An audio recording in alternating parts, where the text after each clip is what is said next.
Hello po mga katoto! Kamusta po kayo? Thank you po sa lahat po ng mga subscriber po natin na nananatili po para suportahan po kami at naghihintay po sa mga video na i-upload po namin. Maraming salamat po sa inyo. At syempre po, bago po ang lahat, gusto po namin i-shoutout sina...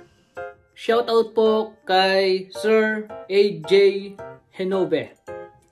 And shoutout din po kay Ma'am Cecilia Gonzalez. And shoutout din po kay Sir Doc June Channel. Watching and supporting here from Qatar. Maraming salamat po sa inyong pagsuporta. At kung gusto niyo pong shoutout, please comment down below at si-shoutout po namin kayo. Maraming salamat po. Back to video na po tayo. Shout out po sa inyong lahat. Hello po mga katoto. Kamusta po kayong lahat?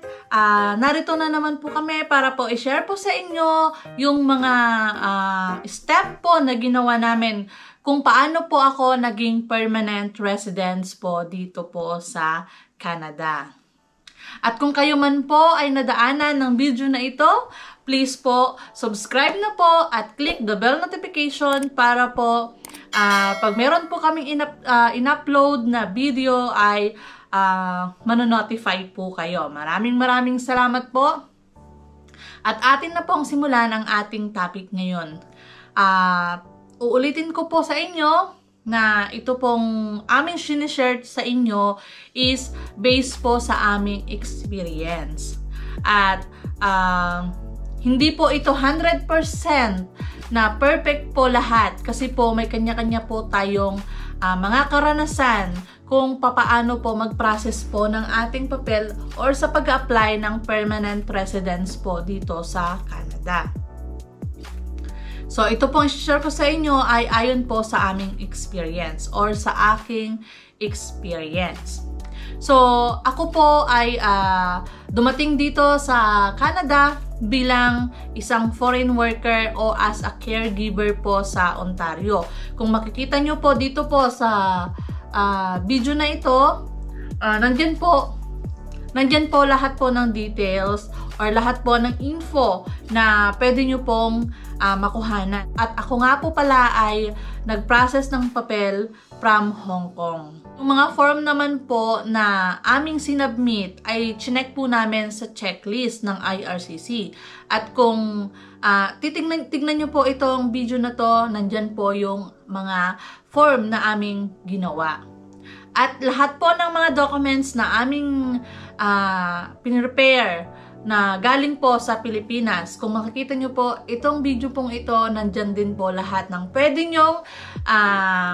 pong makatulong sa inyo kung ano po yung mga kailangan ninyong i-prepare para po sa inyong permanent residency po dito sa Canada. Okay po. So, sisimulan ko po ano po yung ginawa ko.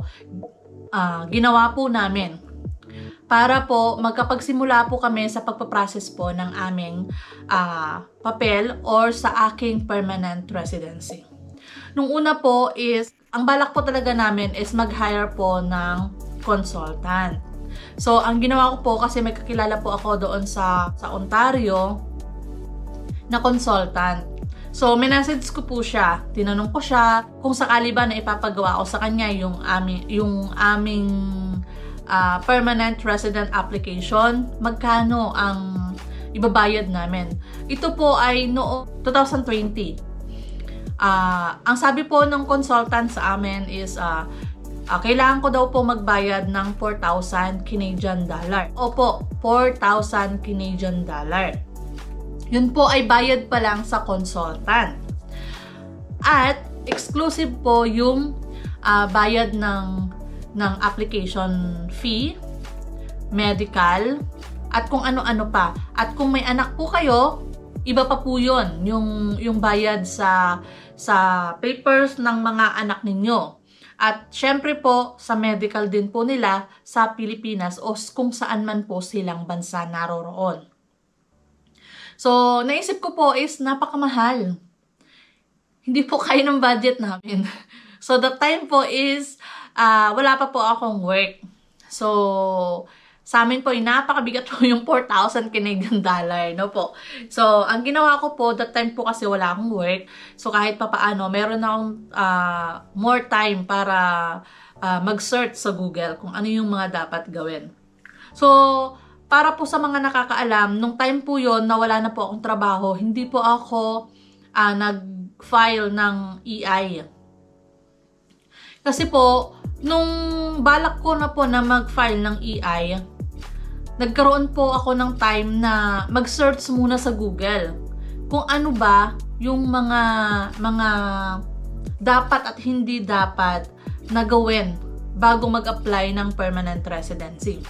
So, nung nakita ko po is, doon po sa may Google na sinearch ko is, ang sabi, dapat daw po ay hindi ka tumatanggap ng kahit na anong galing sa gobyerno, like yung EI, yung Employment of Insurance, or yung binabayaran natin o yung automatic po na kinakaltas sa ating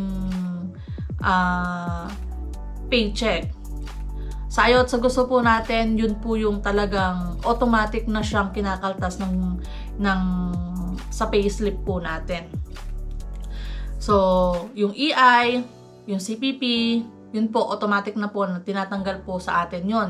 At, pero yung mga tax po na mga tinatanggal po sa atin, yun po yung parang pinakabayad natin or parang iniipon natin na in case, wag naman sana pag nagkasakit po tayo, kaya po nasasabi namin dati na libre. Kasi po, hindi naman, oo sa atin kasi, parang yun yung term na libre. Pero, yung talagang nanggalingan noon is galing din naman po sa atin. Kasi nga, pag nagtatrabaho ka, nagbabayad tayo ng tax. So, doon po nila din kinukuha yung privilege na binibigay po sa atin. Ano po? So, clear lang po yun, hane. Kasi, yun lang po yung alam kong term na pwedeng sabihin nating free. Kasi nga, sa totoo, wala naman talagang lumalabas sa bulsa natin kapag pumupunta tayo sa ospital, di po ba? So, yun is parang free na siya. So, yun po. So, hindi pa ako tumanggap ng kahit na anong EI or yung sinasabi nilang COVID galing sa gobyerno, yung binibigay nila. I forgot the term. Pero yung COVID na binibigay sa mga tao dito sa Canada. Pero, hindi pa ako kumuha nun that time. So, yun, dapat wala kang tinatanggap na kahit na ano, galing government. Tapos, yung pangalawa po is, dapat po na-maintain ninyo yung status. So, kailangan meron kang status like meron kang LMIA or Open Work Permit. Kung ano man pang klaseng legal na status na meron ka dito sa Canada. Basta make sure po na meron kang legal na status bago kayo mag-process ng papel. So, that time po, wala po akong status. So, medyo nag-alangan po ako doon. So, yung ipaprocess namin sana is yung common law. Common law, kailangan mong i-sure yung mga conversation nyo. Tapos, kung ang dami-dami na kailangan mong i-process, kailangan mong i-submit. So, sa amin po kasi, sa part namin ni Katoto, hindi ganun kahaba yung relationship namin bago kami nag-process ng papel. Months lang yata. So, 1 month, 2 months, ganun. So, nag-decide kami ni Katoto na better na lang na magpakasal kami para mas mabilis at mas kapani-paniwala na totoo yung relasyon namin. Kasi kasal na kami. So, take note po ha, hindi po porket kasal kayo is mapapaniwala na ninyo yung gobyerno na totoo yung relationship ninyo. Kasi po, dito po sa Canada, marami na po yung naging case na nagbabayad po sila ng partner or nagbabayad sila ng tao para magpakasal sa kanila. And then, ipaprocess nila yung papers nila. Marami na pong nangyari po kasi yun dito. So, yun po, after po kaming kinasal, hinintay po namin yung marriage certificate namin. While waiting po sa aming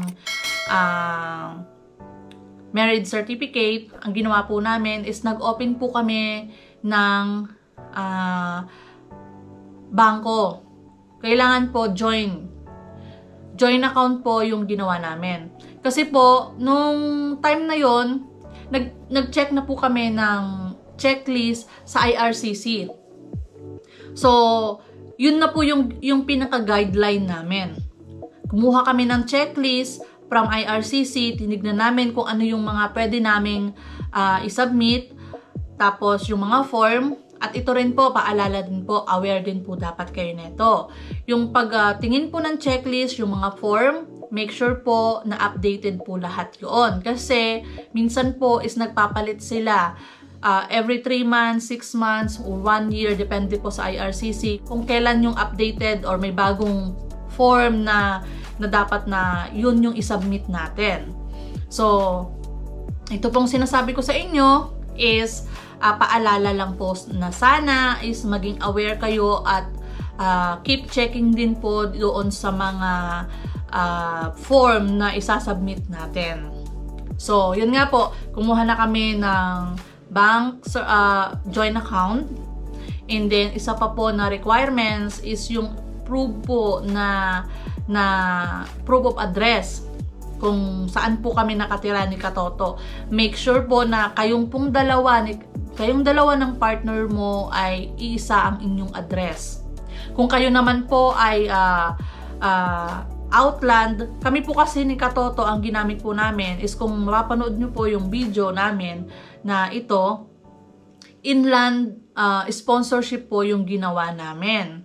So, kung kayo po ay outland sponsorship, pwede rin po yung common law or outland sponsorship na mag-asawa kayo. Pwede naman po yun. Basta i-prove nyo lang po na kayo po ay kasal or kung ano man po. Basta kung mapapanood nyo po yung video na ito, nandyan po lahat yung mga form na pwede nyong gawing guideline para magsimula sa pagpaprocess ng inyo pong papel. Hindi naman po lahat ng nandun sa checklist is kailangan nyong ibigay. Meron po doon na nakalagay na either at least 2 pwede nyong isubmit.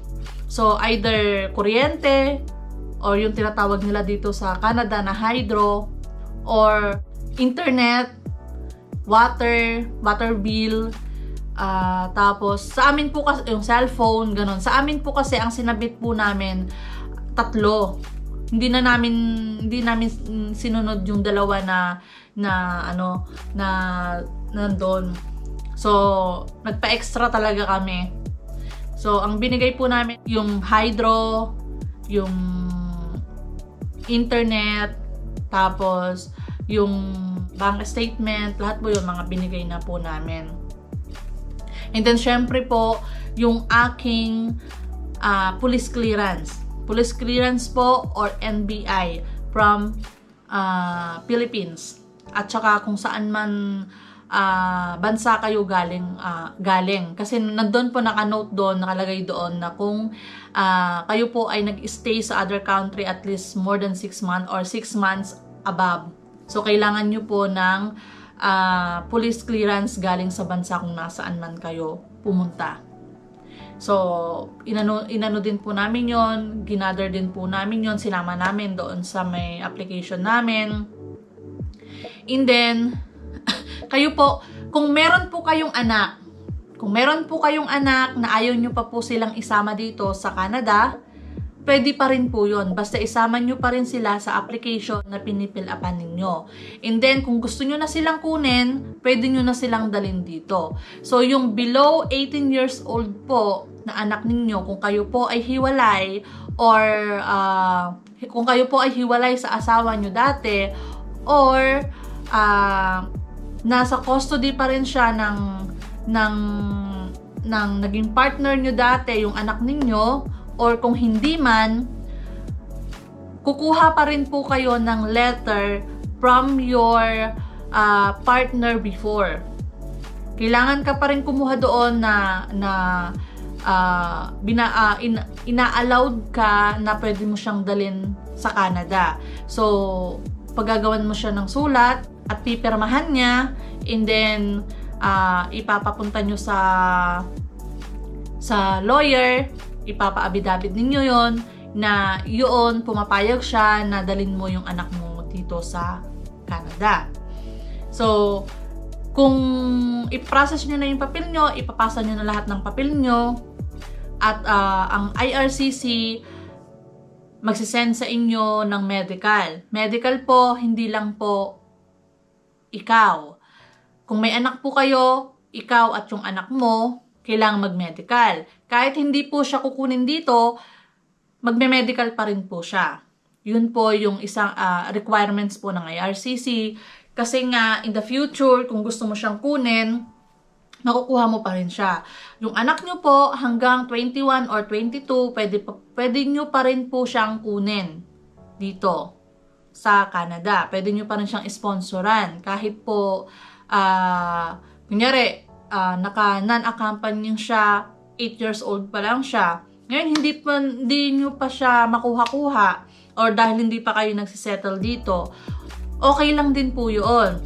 Kapag gusto nyo na po siyang kunin, mag-apply lang po kayo doon sa non-accompanying sa may IRCC. Doon nyo rin po makikita kung papaano yung process ng pagkuha ng anak ninyo sa Pilipinas. But, to make sure lang po na nakasama siya sa inyong papel. Kung hindi man po siya nakasama, gumawa po kayo ng explanation, and then isend nyo po sa IRCC, isama nyo po yung documents niya, yung papers, prove na yun is anak ninyo. And then, wait po ninyo kung ano po yung magiging response ng IRCC. Or kung minsan po, kung hindi kayo matawagan, or hindi ninyo mahintay yung sagot nila by email, itawagan nyo po sila. Meron naman po silang number. Yung number po nila, i-search nyo lang din po sa Google, meron po sila doon. Keep trying lang po na tawagan sila. Sasagot din po yan. Okay po. So, yun po. Nung pinasa po namin, lahat po ng mga documents na nakuha na namin, ipinasa na namin. Pagkapasa po namin, bumalik po yung papel namin. Siguro after 3 months. After 3 months po ng paghihintay namin, bumalik po yung papel namin. At meron doon reason kung bakit bumalik yung papel namin. So, yung papel namin, ang nakalagay po doon is kailangan naming isubmit yung mga birth certificate ng kapatid ko. So, yun po yung nakalimutan namin kasi nga po, hindi naman namin alam na kailangan pala yung birth certificate ng mga kapatid. So, maganda rin po experience yun kasi kahit papaano nalaman namin na hindi lang pala porket nagpasa ka ng papel is yung sayo lang. So, pati yung sa family mo, kailangan din na maisama. So, kinuhanan ko ng mga birth certificate yung kapatid ko. So, yung isang kapatid ko, hindi ko siya makuhanan ng birth certificate kasi nga po, that time is COVID. 2021 po, 21 yata yun, ang pinrases namin, or, 2021, pinrases po namin yung papel namin. Kasalukuyan po na may pandemic, pero pawala na yung pandemic. So, hindi ko siya makuhanan ng birth certificate, so, kinuhanan ko po siya ng kinuhanan ko po siya yung baptismal. Kasi may option naman po. Pwedeng birth certificate or baptismal. So, doon po sa pinadala sa amin na letter, nandoon po yung option na pwede naming ibigay. Pero, doon po sa letter na binigay nila, wala pong naka-indicate doon na may explanation. Kayo po mismo ang gumawa noon. You don't have to wait na po yung galing ng IRCC kung bakit yun yung binigay mo. mas maganda po na ibinigay mo yung, kunyari hindi mo na ibigay yung birth certificate kasi yung birth certificate po ang talagang hinahanap nila. So kung hindi mo maibigay yung birth certificate at yung baptismal yung ibinigay mo, explain mo po bakit yung baptismal yung binigay mo at hindi yung birth certificate. At make sure po na yung, kung sakali man po na birth certificate yung ibibigay nyo, make sure po na yung birth certificate na ibibigay ninyo is galing sa PSA sa Pilipinas para po hindi po kayo magkaroon ng problema. Yun po yung pinasa namin. And then po nung pinasa po namin yun, binigyan na po kami ng medical. So, yun po, nung nakuha ko na po yung baptismal, hindi po kailangan na yung baptismal is galing pa na ipapadala pa. Pwede na po sa email. Isinend lang po sa amin sa email. Sa email ko, sinend po ng mother ko sa email ko. And then, in-scan lang po namin. And then, yun po yung sinubmit namin doon sa IRCC. So, nagbigay po ako ng explanation kung bakit. Yung explanation po na sinabi ko is dahil po pandemic doon sa Pilipinas, malayo po yung kuhanan ng birth certificate. So, kaya po yung baptismal, yun po yung malapit doon sa kung saan po yung lugar ko sa Pilipinas. So, tinanggap naman ng IRCC after siguro po mga 2 weeks. Nag-message po ang IRCC na medical na po ako. So, nagpa-medical po ako dito po sa Canada. Saan? Sa Brandon po. May suggestion doon ang IRCC na kung saan yung malapit na pwede kayong magpa-medical na accredited ng IRCC, which is doon dito po sa amin sa Manitoba, yun ang malapit po sa amin is yung Brandon. So doon po ako nagpa-medical. Kung meron po kayong sakit at meron po kayong kahit na anuman na alam ninyo na magkakaroon ng problema sa pagpunta nyo po sa medical, maging honest po kayo. Sabihin nyo po yung totoo. Kasi ako po nung that time, meron po akong sakit na hindi ko sinabi sa IRCC. Kasi nung time na yon na nagpa-process kami ng papel, is wala pa po akong sakit. Hindi ko pa po alam na may sakit pala ako. Pero nung dumating na yung lahat ng papers namin, doon pa lang ako nagkaroon ng sakit. So, nung nagpa-check up ako, sinabi ko yung totoo na ako is may sakit, itong sakit na to is ganito. So, in-explain ko doon sa doktor. So, yung doktor, naging aware siya. Kasi minsan, kung hindi ka naging honest doon sa doktor, tapos, na misunderstood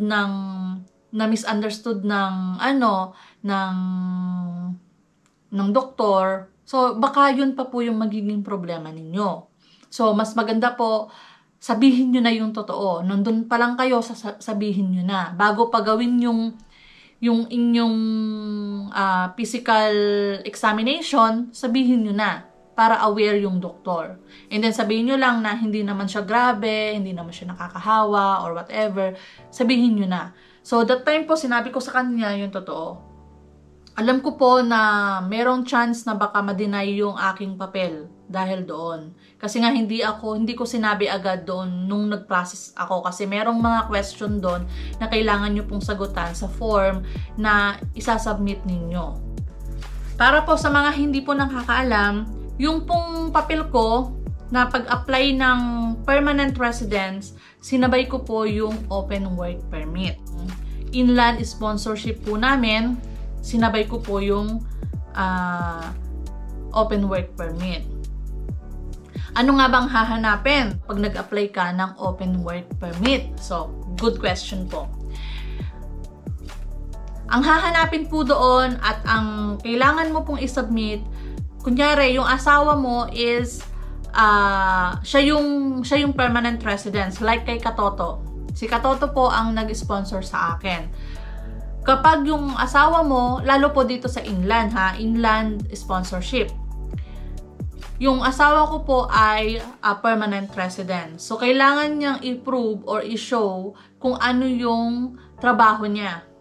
So, ang trabaho po ni Katoto is dati po doon sa pinagtatrabahuan po namin sa farm, isa po siyang supervisor. So, kumuha siya ng papel from our employer na employment record of employment na siya ay isang supervisor, skilled worker. So, kailangan po skilled worker yung siya sa'yo, nag-i-sponsor. Sa amin po ha, yung sa experience po namin, siguro po yung iba nakakuha din po ng nakapag-sponsor din po sila kahit po hindi sila skilled worker. So, depende po kung ano po yung ginawa nila. Pero sa side po namin, sa ginawa po namin, hinanapan po kami or sinend po namin yung requirements na dapat ay skilled worker yung nag-sponsorship. So, yun po. Una pong lumabas is yung aking open work permit. So, after po ng open work permit, after siguro po 1 week or a days lang. Ilang days lang po. Lumabas na rin po yung permanent residence po namin. Ito po ay isang suggestion lang.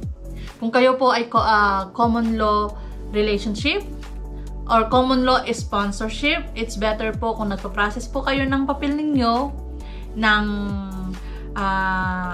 permanent residency. Kung kayo po ay eligible naman para makapag-sponsor kayo ng inyong partner or ang inyong mga anak na makakuha ng open work permit dito sa Canada, isabay nyo na po yung inyong papel or yung papel ng inyong partner na open work permit. Kasi po, mas mabilis pong lumalabas ang open work permit kesa sa permanent residence. Once po na pumasok ang open work permit at lumabas yung result, inihila niya yung papel nyo ng permanent residency para, kasi mabubuksan siya, makikita nila na open work permit na siya. So, madaling lumabas, kagaya po sa akin, ilang days lang. So, yun po. Yun po yung journey po ng aking permanent residency po dito sa Canada. Ang tawag po sa sponsorship po na ginawa ko sa akin para maging permanent residency po dito sa Canada ay inland sponsorship. Inland sponsorship kasi po nandito na po ako sa Canada. Magkasama na po kami ni Katoto at kasal na po kami dito sa Canada. Kaya po, na-i-process po namin yung papel namin, yung papel ko bilang isang permanent residence. So, yung process po ng papel ko, bago ko po nakuha ang aking permanent residency, kung napanood nyo po itong video na to, 6 months lang po ang inabot or yung process na ginawa or hinintay ko para makuha ko ang permanent residency ko po dito sa Canada. Kung meron po kayong mga katanungan kung paano po yung pagpaprocess ng inyong papel, mag-message lang po kayo sa aming page, RPTV. I-follow nyo din po doon si Katoto. Mag-message lang po kayo doon. Anytime po na magkaroon po kami ng time, sasagutin po namin ang inyong mga tanong. At syempre po, kung gusto nyo pong magpa-shoutout, comment down below at isa-shoutout po namin kayo. At sabihin nyo na rin po kung taga saan kayo para po malaman namin kung saan po umaabot ang aming video.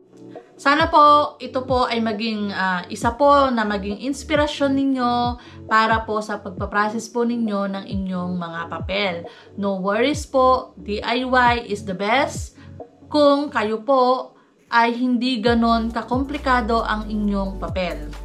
Pero kung nagkaroon po kayo ng consultant, aware din po kayo dahil wala po kayong matatanggap na email from IRCC, basta meron kayong consultant. Dahil ang consultant po ninyo, minsan po doon talaga nila sinesend lahat ng mga information at yung consultant ninyo ang magsasabi sa inyo kung ano yung mga dapat nyong gawin. Sana po itong video na to ay makatulong po sa inyo para nang sa ganun po kahit pa paano less gastos at less stress kapag wala kayong nare-receive na email from IRCC. Kasi po, kung may consultant kayo, consultant po ang nakaka-receive. Maraming salamat po. At please po, again, kung hindi pa po kayo nakasubscribe sa aming channel, please subscribe na po sa RPTV. Maraming salamat po. Thank you!